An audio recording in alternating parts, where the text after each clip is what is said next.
If someone's ready to hand you money at a craft show, the last thing you want to do is fumble the checkout. You can have the best booth set up, you can have the most amazing products, but if it's difficult for people to pay you, they just won't. So, welcome to part 4 of my Craft Show Success Series, where I'm sharing with you everything I've learned over the past 5 years of doing shows, the good, the bad, and the things people probably won't tell you. Today, we are diving into payments, how to make your checkout process simple, professional, and stress-free so that you don't miss out on any sales. So, let's go ahead and get started. All right, let's start with the golden rule. Make it easy for people to pay you. Now, before I left corporate America, I used to work with a woman. She would always say, we need to make this easy, like Amazon easy. And so that always kind of stuck with me, and it's how I look at taking payment at a craft show. It needs to be super simple. Now, about 90% of my customers want to pay with credit card, and most of the rest of them want to pay with Venmo. So I hate to break it to you, but you are going to have to take credit cards. It is non-negotiable. Now, there are plenty of good options for taking payments on the go. You can do Square, which is what I use, Clover, Shopify, PayPal. There's tons of options out there. So just look into them, figure out which one you're most comfortable with and which ones are compatible with your device, which they should all be. And you want to make sure that you know how to use it, obviously, before you show up at the show. I also recommend offering as many payment options as you can handle. Your payment solution is going to handle things like credit cards, whether it's, inserting the card or tapping it. It can also handle things like Apple Pay. But I'm talking about Venmo, Cash App, Zelle, all of the other ways that people can pay you. The more flexible you are, the more you are going to be able to make a sale for those people who just don't carry cash anymore. Now, for those who do carry cash, you want to make sure you have some bills on hand to make change. I usually take with me about $200, and I will do 120s, 40 and 10s, 40 and 5s, and 20 and 1s. And then I carry some loose change as well so that I can make change after charging tax and all of that stuff. Now, that is plenty to get you through an entire weekend. To make things even easier on your customers, post the accepted payments somewhere in your checkout area. I have mine laser engraved right here on my payment center. So it's easy for customers to understand, and there's no, awkward, do you take Venmo moments? Now, speaking of awkward moments, you want to test your payment setup before show day. Now, if you're able to set up the day before the show, that's awesome. You want to test your payments before you go home. So before I shut down for the day, I always set up my payment center. I get out my Square reader, I make sure my app is updated, and I test everything. I make sure that I can connect to the Wi-Fi if there is one. I make sure I have enough signal to be able to take payment, and I do a test transaction, and I'm ready to go. And if something's not working properly, then it gives me time to fix it before I open for business. Now, one thing that's super important, I found this out the hard way, you also want to make sure that all of your devices are updated. I'm talking about your actual device that you're taking payment on. So your phone or your tablet or whatever that is, make sure it's on the latest version. And then the app that you're using, so in my case, Square, make sure that's on the latest version. So I was at one of my biggest shows a few years ago, and I had a line of people ready to give me payment, and I could not take payment. It was so frustrating for me and for them. Now, part of the problem was that there was a significant strain on the cell towers. There was no Wi-Fi. So a lot of people were having trouble with payment, but for whatever reason, mine seemed to be especially difficult, and it was because my phone was not on the latest version. I actually texted another vendor, and I was like, are you having the same problem? And she said, no, but try updating your phone, make sure it's on the latest iOS version. And sure enough, I still had difficulty taking payment because of the cell towers, but it was so much less because my phone was updated.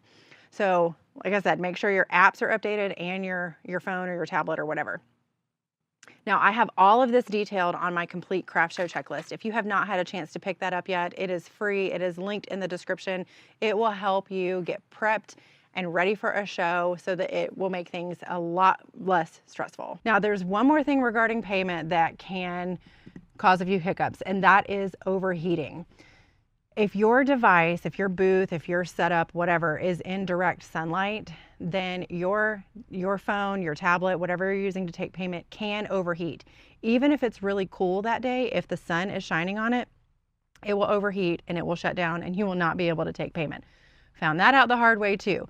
So when you are packing, you want to make sure you have something that will keep your device cool. So I have actually used, a paper bag, like obviously not one this big, but when I used to use an iPad, I would use a paper bag and I would just kind of cover the iPad so I could flip it over easily, do the checkout, and then flip it back to keep the sunlight off of it. Now that I have this set up and I'm using just my phone, I can just toss my phone underneath this riser to keep it cool, or I can put it in a drawer. Sometimes I'll have a fan blowing on it, or when it's really hot, I just sit with a fan in my lap and I'll actually hold my phone to the fan so it cools me and the phone. But that's something you definitely want to keep in mind is, when your screen goes black mid-transaction, it is such, a panic-inducing feeling. So keep your phone cool, keep your device cool, and that will help make taking payment so much easier on warm days. The next thing in your checkout process is to make it obvious where customers need to pay you. So this is my setup. I covered it in the Prepping and Packing Like a Pro video. If you haven't checked that out, make sure you do. It's the link to the playlist is in the description. And so everything I need to check out a customer is in this rolling toolbox. I have the wrapping paper that I use to wrap up the products. I have all the bags that I need, and I have, my larger ones hanging here. I have this riser, and I'll get to why I have that in just a minute. I also have some care and use cards that I can drop in the bag for anything that needs special care. And then on top of all of that, I have a payment center. So this is obvious where customers need to pay.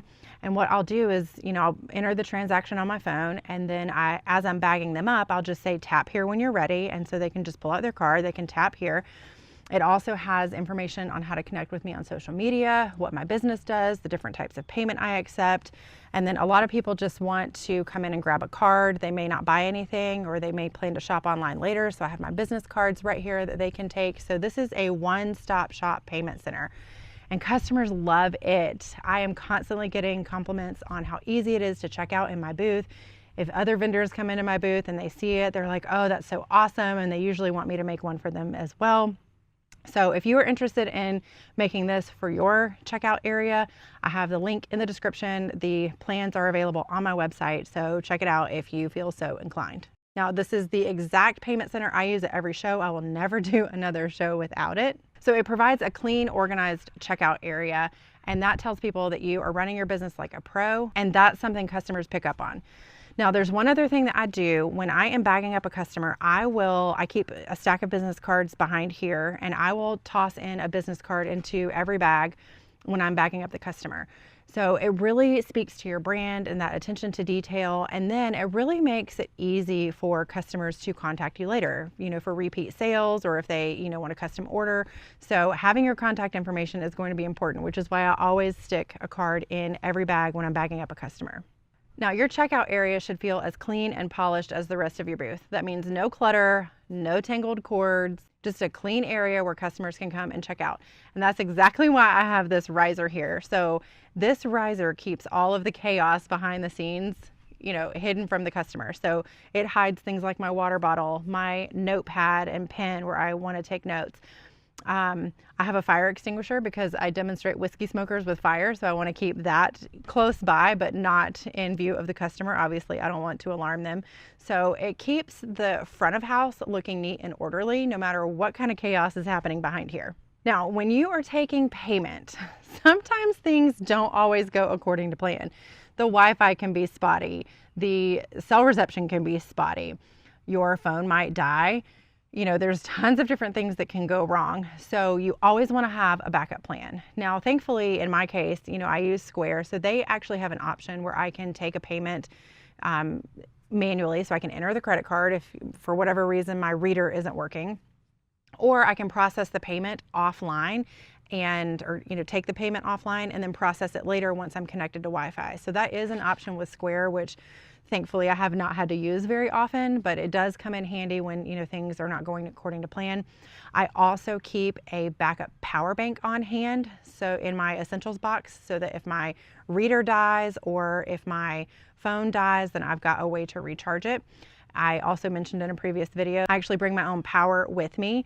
So I have a power inverter and I can actually plug things in like an extension cord or a fan or, things like that. So that's a great option. It does have a little cell charging or a USB port.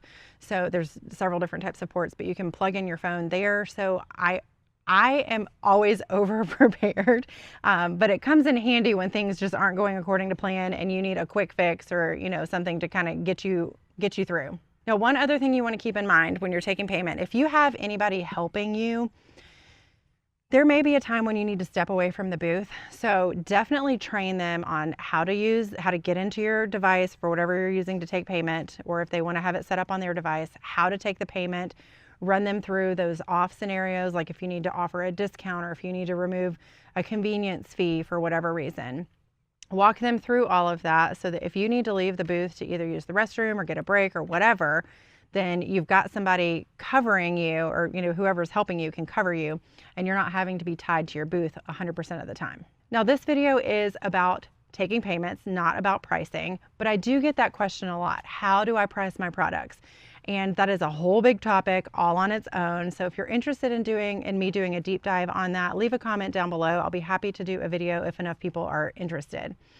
So there is so much more I could cover when it comes to taking payments, but this hits the highlights. I wanted to keep it quick and simple for you guys. So here is a quick recap. Number 1, make it easy for people to pay you. Number 2, test your setup before the show starts. Number 3, keep it clean and organized. Number 4, your checkout is part of your customer experience. When it's smooth and professional, that will generate trust, and trust is what sells.